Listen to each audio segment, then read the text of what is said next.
महाभारत का युद्ध अपने अंतिम पल्लों में था। भीम ने छलपूर्वक द्वंद्व युद्ध में दुर्योधन की जंघा को तोड़ दिया था।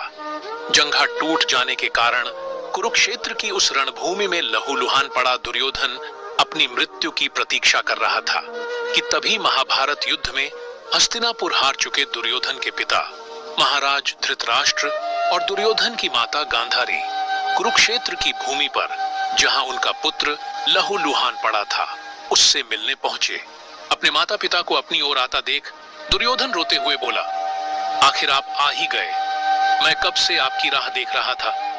मैं अपनी सांसों की डोरी को पकड़े हुए कब से आपकी प्रतीक्षा कर रहा था कि इस पृथ्वी लोक को छोड़ने से पहले मैं आपके दर्शन कर सकूं। हे माता श्री, मुझे क्षमा करना।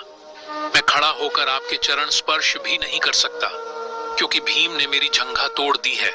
यह सुनकर धृतराष्ट्र रोते हुए बोला, पुत्र, क्या तुम्हारे शरीर पर बहुत घाव आए हैं? क्या तुम्हें बहुत पीड़ा हो रही है? इस पर दुर्योधन ने कहा, घाव ही घाव तो है पिताश्री, शरीर रह ही कहां गया है। मेरे शरीर पर इतने घाव है कि मैं हिल भी नहीं पा रहा हूं। पिताश्री, उस दुष्ट भीम और उस ग्वाले कृष्ण ने मुझे छल करके मारा है। जब जब मेरे और भीम के द्वंद्व की बातें इतिहास में होंगी तो लोग जानेंगे कि हमेशा धर्म की बातें करने वालों ने मुझे कैसे अधर्म से मारा। इस पर विलाप करते हुए धृतराष्ट्र बोला, मैं हमेशा उस विधाता को कोसता रहा कि उन्होंने मुझे नेत्रहीन बनाया। इस नेत्रहीनता के कारण मुझसे वो सब छीन लिया गया जो मेरा था। मेरा पद, मेरी प्रतिष्ठा, मेरा सिंहासन, मेरा राज्य, वो सब मेरा ही तो था पुत्र, और मेरे बाद तुम्हारा। पर मेरे नेत्रहीन होने के कारण मुझसे सब छीन लिया गया और मैं कुछ ना कर सका। पर आज मैं कहता हूं कि हे विधाता, तूने अच्छा ही किया जो मुझे नेत्रहीन पैदा किया, नहीं तो आज मुझे तुमसे नेत्रहीनता की भीख मांगनी पड़ती। मैं अपने प्रिय पुत्र दुर्योधन को इस दशा में नहीं देख पाता। गांधारी विलाप करते हुए दुर्योधन से बोली, ये सब क्या हो गया है पुत्र, ये सब क्या हो गया है? यह सुनकर दुर्योधन बोला, वही हुआ जो होना था माताश्री। युद्ध में जाने से पहले आपने मुझे विजय का आशीर्वाद नहीं दिया था, मुझे विजयी भव नहीं कहा था, इसलिए माताश्री मैं विजयी नहीं हुआ। आपने तो मुझे जीवित रहने का आशीर्वाद दिया था, मुझे आयुष्मान भव कहा था, सो देख लीजिए माताश्री, मैं अब भी जीवित हूं, हर पल मृत्यु की प्रतीक्षा कर रहा हूं। परंतु हे माताश्री, यह मृत्यु भी आप ही की भांति मुझे गले नहीं लगाती। यह सुनकर गांधारी फूट फूट कर रोने लगी और बोली, ऐसा मत कहो पुत्र, ऐसा क्यों कह रहे हो? हे पुत्र, अपनी मां के दुर्भाग्य पर कुछ तो तरस खाओ। तुम तो ऐसे कह रहे हो पुत्र कि जैसे मैंने तुम्हें अपनी कोख में पाला ही ना हो, कि मैंने तुम्हारे जन्म की प्रसव पीड़ा ही ना सही हो। मैंने अपने 99 पुत्रों के वध के समाचार सुने हैं। 99 बार मैं मरी हूं, किंतु अब 100वीं बार मरने का साहस नहीं है मुझ में। मैं तुम्हें मरने नहीं दूंगी पुत्र, मैं तुम्हें मरने नहीं दूंगी। इस पर दुर्योधन ने कहा, नहीं माताश्री, ऐसा अनर्थ कदापि मत करना। तुम्हारा ये पुत्र पराजय और जीवन दोनों का बोझ एक साथ नहीं उठा पाएगा, और अब मैं इस जीवन का करूंगा भी क्या? माताश्री, जिस जीवन में मेरा प्रिय मित्र राधेय और मेरा छोटा भाई दुशासन ही नहीं, वो मेरी 2 भुजाएं थी माताश्री, जो अब कट गई है। पांडवों की विजय पताका ऊपर लहरा रही है और कुरु अभिमान मिट्टी में मिल रहा है।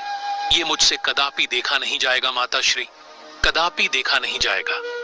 माताश्री, यदि आपके मन में मेरे लिए लेश मात्र भी प्यार है तो प्रार्थना कीजिए कि मेरी मृत्यु सहज हो जाए। पिताश्री से भी कहिए कि वो भी मेरे लिए प्रार्थना करे। यह सुन धृतराष्ट्र ने कहा, ये क्या कह रहे हो तुम पुत्र? मुझसे तो सभी ने छल किया है, विधाता ने, जीवन ने, अपनों ने, परायों ने, और अब तुम भी मुझसे छल करके जाने की बातें कर रहे हो। तुम भी मुझे छोड़कर जा रहे हो। मैंने अपने 99 पुत्रों की मृत्यु पर आंसू बहाए हैं और अब तुम भी जा रहे हो।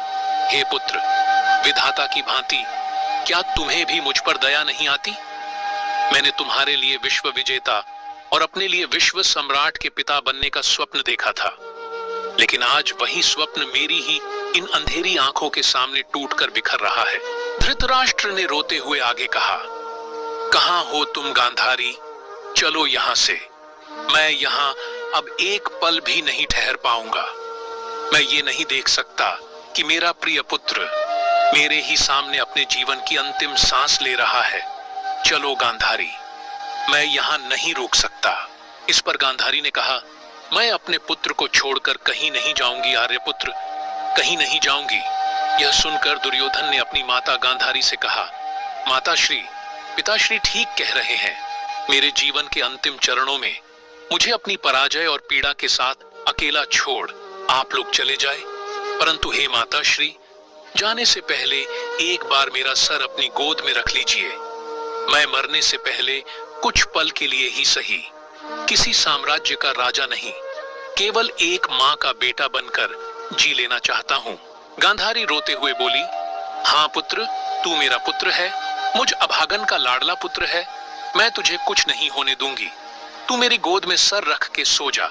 हे आर्यपुत्र, मेरा दुर्योधन सो गया है। अब यहां से चलिए आर्यपुत्र, मेरे दुर्योधन को सोने दीजिए। अब यहां से चलिए आर्यपुत्र। ऐसा कह कहकर गांधारी जोर जोर से विलाप करने लगी।